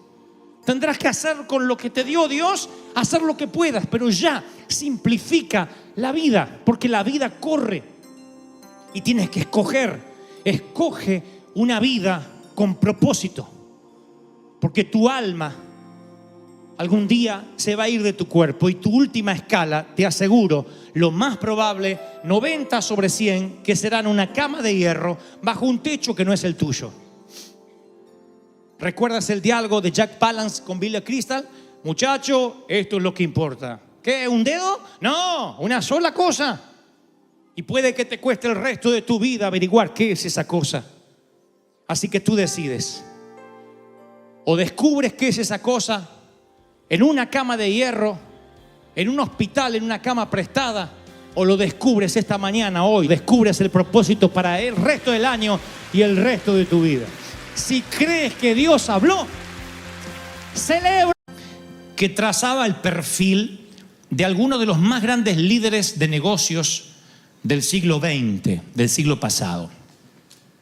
Y esos líderes vivieron en diversas épocas, trabajaron en distintas industrias, distintos ramos, y enfrentaron obviamente diferentes retos, pero los autores de este libro, que son dos, encontraron un común denominador entre ellos, y era que toda esta gente que ha tenido éxito tenía lo que se llama, en términos de mercadotecnia, una inteligencia contextual, así se llama, inteligencia contextual. Y ellos dicen que este es lo que determina la diferencia entre el éxito y el fracaso en cualquier disciplina de la vida, una inteligencia contextual. Esto se los voy a poner así, es como que los grandes líderes poseen una gran sensibilidad al contexto que estamos viviendo, al contexto que en este caso ellos estaban viviendo. El contexto social, el contexto político, tecnológico, demográfico que definen sus épocas. Como que hay gente que vive y no tiene idea en qué contexto está viviendo, ni en qué país, ni qué oportunidades hay en ese país, ni qué época está viviendo, en qué momento tecnológico está transitando. Y hay otros que no, que huelen, y entonces al oler la oportunidad son personas de éxito, tienen un concepto muy claro de en qué contexto están ubicados. Por ejemplo, Steve Jobs, el creador de todo lo que nosotros tenemos, la mayoría de los celulares, de las computadoras. En una de las pláticas que él tuvo, porque yo leí con detenimiento la biografía de Jobs, él dice que le dice a uno de sus colaboradores: la gente necesita tener un celular donde allí pueda tener desde la temperatura que va a ser en el día hasta el calendario, las distintas aplicaciones que luego fueron inventadas. Eso es saber discernir las oportunidades, saber agarrar la ola justo cuando está subiendo. La inteligencia contextual es la capacidad de detectar oportunidades donde otros no lo ven. Y esto no es para los negocios nada más, esto es para la vida. Porque si eres soltero y no sabes captar oportunidades, vas a morir solo como una ameba, porque no sabes oler las oportunidades. Y dice: yo no sé, no me animo, ¿me habrá dado una señal o no me habrá dado una señal? A ver si me parece. Entonces, cuando tienes los ojos abiertos en la vida, huelen los negocios, los momentos ministeriales, los momentos que tienes que pasar al altar, los momentos en que Dios te está hablando, a veces por última vez, respecto a determinado tema. Esto es tener una inteligencia contextual, saber discernir los tiempos. Eso es lo que distingue a los líderes de los demás.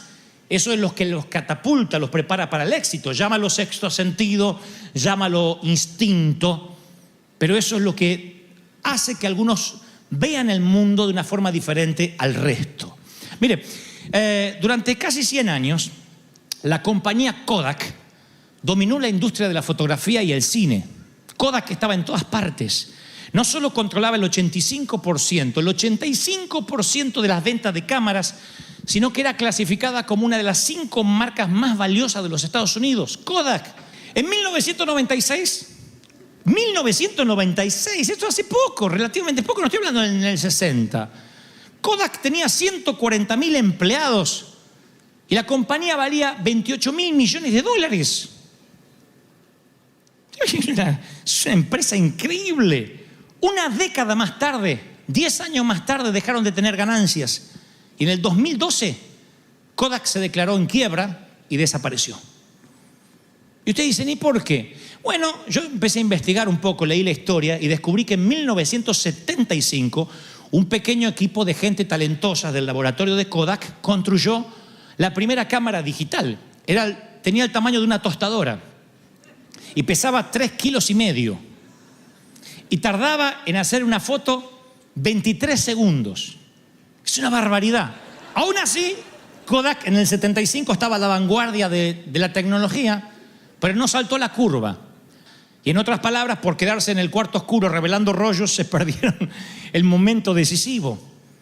Por eso dice un famoso autor que a veces la mayor oposición a lo que Dios quiere hacer nuevo viene justamente de los que alguna vez estuvieron a la vanguardia de lo que Dios hizo en el pasado. ¿Está muy complicado? Lo repito otra vez. La mayor oposición a lo nuevo que Dios quiere hacer generalmente viene de hombres de Dios que alguna vez estuvieron en la vanguardia, en la parte delantera de lo que Dios hizo en el pasado. Pero se quedaron con lo que Dios hizo en el pasado. Era lo nuevo, pero del pasado. Y ahora se oponen a lo nuevo que quiere hacer Dios, porque dicen, Dios no cambia. No, Dios es el mismo ayer, hoy y por los siglos, pero Dios es innovador. Y Dios no envejece. Dios es creativo. Uno es el que envejece. Dios no envejece. Dios no está más viejo este año que hace 5 años atrás. Entonces Kodak se cerró y dijo, no. ¿Quién va a querer tener cámaras digitales? Y desapareció una compañía de miles de millones. En el brillante libro de Anointing, o la unción de Kendall, habla sobre el peligro de convertirse en el hombre del ayer. Él dice que hay personas que alguna vez tuvieron una tremenda unción en sus vidas y que pueden vivir mucho tiempo del impulso de esa unción por un tiempo, pero que ese impulso es la unción de ayer. Hay gente que vive del impulso de una buena idea que tuvo hace 10 años atrás, pero no tuvo una reingeniería mental, no se reinventó. Es un problema si tienes 40 y piensas como cuando tenías 20. Es un problema si a los 60 tienes la misma cabeza fresca de los 30. Uno va cambiando, va madurando, que no es lo mismo que pudrirse, se va madurando. Algunos se van pudriendo, otros van madurando. Pero a veces cuando no pensamos en nuestras vidas, van pasando las décadas, no repensamos en nuestro llamado, en nuestro propósito, podemos correr el riesgo de transformarnos en personas del ayer. Y tú dices, pero hasta acá me fue bien. Sí, pero lo que te trajo hasta aquí a veces puede ser que no te lleve a donde ahora necesitas ir. Recuerda que Dios sacó a Israel con Moisés de la esclavitud de Egipto, pero lo que los trajo hasta allí, hasta no iba a servirles para entrar en Canaán. Dios tenía que cambiar la estrategia, inclusive cambiar el líder. Y hay momentos críticos en la vida. Esto no se los va a hablar ningún pastor, se los hablo yo porque yo siempre estoy viendo cómo cambiar la curva. No quiero ser un predicador del ayer. Yo no quiero necesariamente seguir como vino hasta ahora. Hay gente que dice, no, yo ya estoy, ya es tarde, ¿qué voy a andar cambiando? Así voy a envejecer. ¿Por qué? Si uno puede cambiar, si uno puede decir, Señor, enséñame a redireccionar mi vida. ¿Por qué creemos que la inercia es una opción? La inercia es el enemigo número 1 de la vida. La inercia es la tendencia natural de pensar en que la forma en que hemos pensado siempre, la forma que hemos hecho las cosas, es la manera que se deben seguir haciendo. Y es difícil a veces romper viejos hábitos y es difícil construir nuevos hábitos. ¿No? Hay gente que dice, yo nunca hice ejercicio y nunca voy a hacer. Ya está, nunca voy a hacer. Nunca voy a hacer. Bueno, te lo vamos a poner en la tumba, nunca vas a hacer. Si quieres que Dios haga algo nuevo, no puedes seguir haciendo lo mismo de siempre. La pregunta es, ¿qué necesitas dejar de hacer hoy y qué necesitas empezar a hacer hoy? Eso es el cambio. Nosotros queremos empezar a hacer cosas, pero no dejar otras cosas. Y hay cosas que hay que dejar de hacer.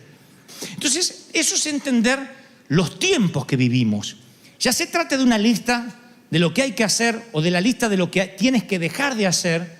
Tienes que tener esa lista porque si no, simplemente son deseos. Nunca van a ser planes. Tú necesitas tener una lista. Decir, esto es lo que yo voy a hacer. Wow, ¿cuánto tengo? 30 años, tengo que cambiar. ¿Cuánto tengo? 40, ahí tengo que redireccionar. Antes de los 50 tengo que hacer este giro. Si no, te vas a transformar en un hombre del ayer, en una mujer del ayer, en lugar de un hombre del mañana, una mujer del mañana. A mí lo que más me aterra no es la vejez, sino la gente joven que piensa como viejo. Yo no lo puedo entender. Porque la juventud, ahora voy a hablar en serio, yo siempre me hago el jovencito, yo voy para los 50 años. Y la juventud, sí, más de uno quisiera verse como yo a los 50 años. La juventud es una actitud de la vida. Yo decido ser joven. Y esto no es que me voy a poner un aro en la nariz y me voy a hacer el loquito que quiero ser joven, porque eso es un viejo que no acepta la edad que tiene. Yo decido ser joven en la actitud, en la manera de pensar, en la manera de no preocuparme, en la manera de enfrentar, de hablar, de emprender, de correr riesgo, de ser audaz. Eso es lo que va creando una juventud en el alma que se refleja en el exterior. Ahora hay gente que obviamente fue joven en algún momento, pero que uno la ve y es vieja, pero no físicamente, sino en la forma de pensar. en la forma de vestir, en la forma de pararse, porque nunca se reinventó. Y eso ustedes dirán, bueno, a mí me gusta ser viejo, está bien, pero ¿y en términos espirituales? ¿Y en términos de las cosas nuevas que Dios te quiere dar? De las cosas que Dios te quiere emprender, a veces un negocio, a veces Dios te quiere dar una nueva estrategia y el odre se te hizo tan viejo que el vino nuevo no puede entrar. Porque si entra te arruina, te rompe el odre. Uno tiene que renovarse, tener una reingeniería. Uno tiene que elegir qué batalla va a pelear en la vida.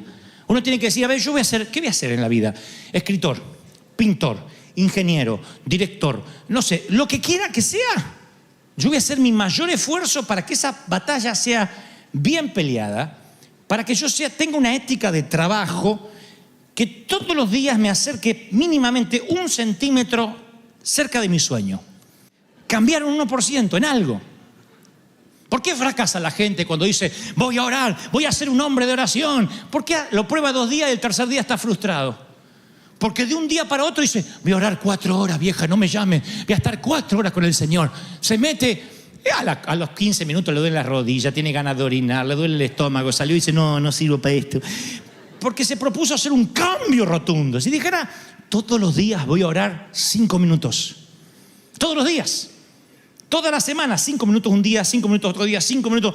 En una semana ya oraste 25 minutos. Y de repente ya casi eres media hora más espiritual que hace una semana. Eso es reinventarse.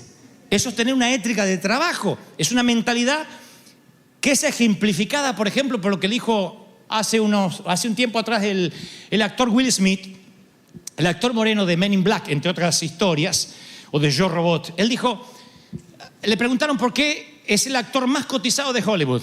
Más que Tom Hanks, más que Harrison Ford, que cualquier De Niro, Al Pacino. Will Smith es el actor mejor pago de Hollywood y nadie se explica por qué su rostro en una película es sinónimo de grandes ventas de ese film, de un film que va a arrasar en la taquilla. Y él, en un reportaje que le da a People and Art, él responde lo siguiente. Dijo, creo saber el secreto por el cual soy uno de los actores mejores pagos de Hollywood. Y él dijo, se los voy a leer tal cual. Yo no tengo miedo de morir en una cinta de ejercicios para correr, porque nadie va a trabajar con más ahínco que yo. Tú puedes ser más talentoso que yo, puedes ser más inteligente que yo, incluso puedes ser más guapo que yo. Pero si nos ponemos juntos en una cinta de correr, tú te vas a bajar primero o yo voy a morir arriba de la cinta. Y yo entendí cuando él decía eso, que es exactamente lo que Dios nos manda hacer. Varón esforzado y valiente. A Josué le dice una y otra vez, mira que te mando que te esfuerces. Nosotros deberíamos decir, yo no temo morir en una cinta de ejercicios para correr. Puede haber pastores más talentosos que yo, puede haber más inteligentes, incluso más guapos, aunque lo dudo. Pero si los dos nos ponemos a pastorear en la misma ciudad, en el mismo lugar, aunque algunos se van a cansar diciendo que California es una tierra dura, yo voy a morir arriba de la cinta, pero voy a estar ahí todos los días. Nadie me va a ganar en ética de trabajo. ¿Cuántos reciben esta palabra? Eso es el poder del esfuerzo. Eso es lo que vemos los empleadores en los empleados. ¿Cuánto voy a trabajar acá? De 8 de la mañana a 5 de la tarde, ok. Y pasa que un día le dice, ¿te puedes quedar media hora más? No era lo que habíamos arreglado. ¿Qué tenés que hacer a las 5 de la tarde? ¿Te esperan las Naciones Unidas? Obama te citó 5:15. Quédate, hombre. Pero es que a mí no me van a explotar. Muchos tienen tanto miedo que no los exploten que nunca hacen la segunda milla. Y la segunda milla se hace para que te exploten. Si no, no es segunda milla, es hora extra. Y el Señor nos dijo, cuando te pidan que camines 1 milla, haz 1 hora extra de 1 milla más, así vas juntando dinero para la casita. Dijo, haz otra milla más, gratis, que te exploten doble. Eso es 1 milla extra, no es hora extra, es 1 milla extra. Dar más de lo que se nos está pidiendo. Eso es lo que vemos los líderes, los jefes, los empleadores. Mirá, si no lo he hecho, no se me va. Pero qué feo cuando alguien está... les arrancaría el brazo, mira, para que no miren lo que está. Mirando la hora así. Las 5 de la tarde, se lo llevó el Señor. No está más. Lo mismo para entrar. Se le dice, tu horario es a las 7, a las 8, y el tipo jamás va a llegar 6:58. Parece que está esperando así. 6:59 y está con el pie afuera. A las 7 y entró, como diciendo, no me pueden echar. Haciendo lo mínimo,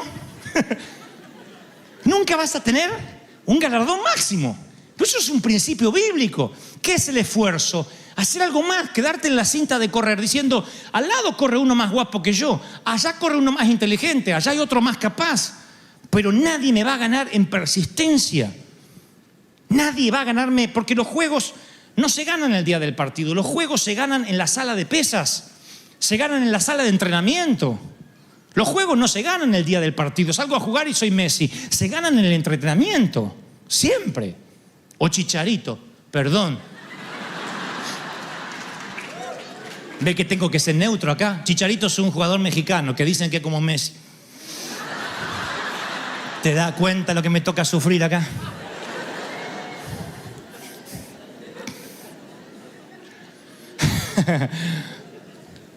Todos los juegos se ganan en el entrenamiento, no en el día del partido. Y si tú le quieres hacer trampa a Dios en los estudios, no pretenda que Dios te bendiga, no esperas que Él te recompense en público. Eso es válido para cualquier ocupación. Si tú haces trampa en la escuela de medicina, en la escuela de abogados o en la escuela de negocios, yo no quiero ni que me operes, ni que me representes en la corte, ni que te asocies conmigo. Si tú haces trampa en la escuela de medicina, a mí no me sacas una muela. Yo necesito que estudies para confiarte que me operes. Entonces uno tiene que tener la ética de trabajo y decir, bueno, a ver qué batalla voy a escoger. No voy a estar en todas. Yo necesito saber en qué soy bueno. Cuando determinas en qué eres bueno, te enfocas. Y dice, voy a poner cada átomo de mi ser, cada fuero más íntimo de mí en lograr que esto se concrete y voy a ser el más esforzado. Yo no te estoy diciendo ser el más guapo, ser el más talentoso, el más capaz, pero no tienes excusa para no ser el más esforzado. ¿Quién tiene excusa para decir, yo no puedo ser el más esforzado? ¿Por qué? Puedes que no seas el más guapo, puedes que no seas el más talentoso, el más capaz, el que tiene más estudio. Pero el más esforzado deberíamos poder todos, ¿o no? Dar una milla extra, esfuérzate un poco más. Sigue aún cuando te duelan los pies. Continúa en el segundo aliento, se le dice a los maratonistas. El segundo aliento es la milla extra que uno tiene que hacer en la vida. El que quiere trabajar 40 horas semanales difícilmente logre marcar una diferencia. Entonces el sueño hace... ¿Qué es el campo de los sueños? Como titulé este mensaje. El campo de los sueños es una película de allí, del 1989, un clásico, interpretada genialmente por Kevin Costner, que interpretaba el papel de un agricultor novato y amante del béisbol, retirado, y cuando él caminaba por un campo de maíz, la película por cierto es de ciencia ficción, él escucha un susurro que no sabe de dónde viene y que les dice, si lo construyes, ellos vendrán. Si lo construyen, ellos vendrán. Y entonces este hombre que interpreta a Costner, que se llama Ray, en medio de la granja, junta cada dólar que tiene y entonces construye un estadio de béisbol en medio de la nada. Y después que las construye, analiza las posibilidades, ahorra hasta el último centavo. Cuando está construido, un día siente que hay gente jugando y los fantasmas de los beisboleros del pasado aparecen y misteriosamente juegan a la pelota. Por supuesto, es ficción, pero es una filosofía de vida que yo he tenido, una inteligencia contextual de que hay mucha gente que llega a un callejón sin salida en sus sueños porque están esperando que Dios llegue primero. Y entonces trabajan 8 horas y dicen, cuando Dios me bendiga, yo voy a empezar a esforzarme más. Cuando Dios me dé primero, yo le voy a dar a Dios. Y si esperas a que Dios divida el río Jordán, vas a estar siempre de este lado, de la parte seca, toda tu vida. Tienes que entrar en el río, mojarte los pies para que Dios lo divida. A veces el primer paso es tonto, pero hay que darlo. Porque cuando construyes algo en fe, entonces Él vendrá. Si no, no va a ocurrir el milagro. ¿Cómo uno construye? Con esfuerzo. Diciendo, yo recuerdo que le dije a Liliana cuando llegamos a la catedral, vamos a trabajar duro. Yo no quiero ser como un montón que escuché por ahí, que trabajan el domingo y después toda la semana descansan del domingo. Digo, no puedo trabajar 2 horas a la semana y después estar así. Vamos a trabajar duro, vamos a formar líderes, vamos a dar ADN, vamos a hacer lo que sea, por lo menos por 6 meses, 1 año, que me muera arriba de la cinta de correr. Pero yo voy a construir algo y voy a ver si Él viene. Que Dios me vea el esfuerzo. Porque eso de que no, todo es la gloria de Dios, Él lo va a hacer. A veces nos hace sentar en una silla mecedora en la vida.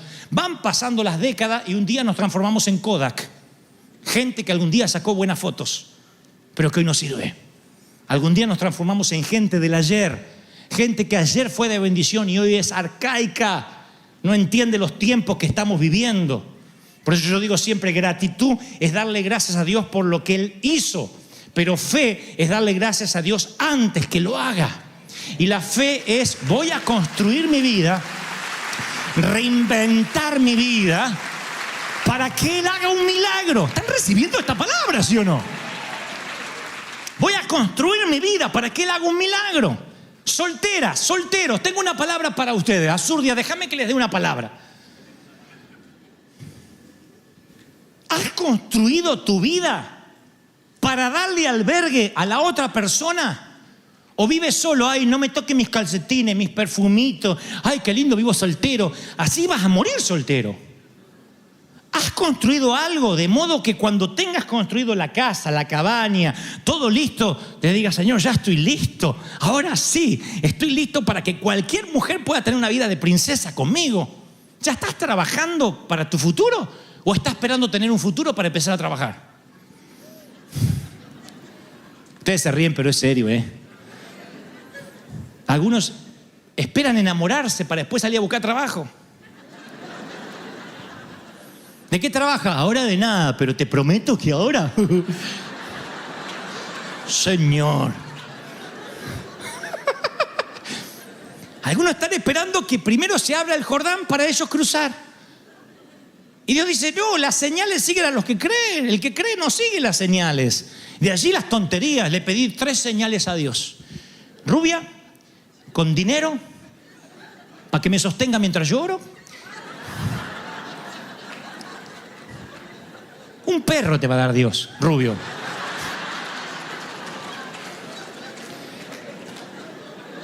Uno tiene que construir para que Dios intervenga.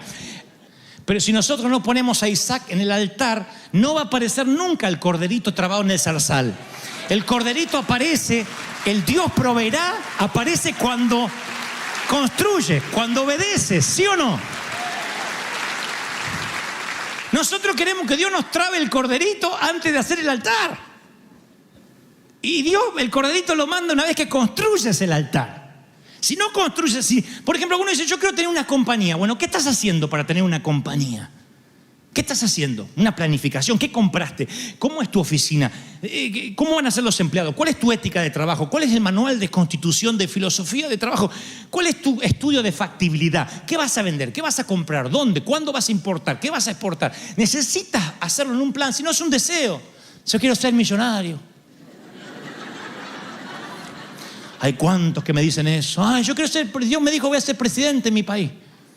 Empezá por no comerte las S, por hablar bien, por estudiar, porque nadie va a votar a un presidente ignorante. Bueno.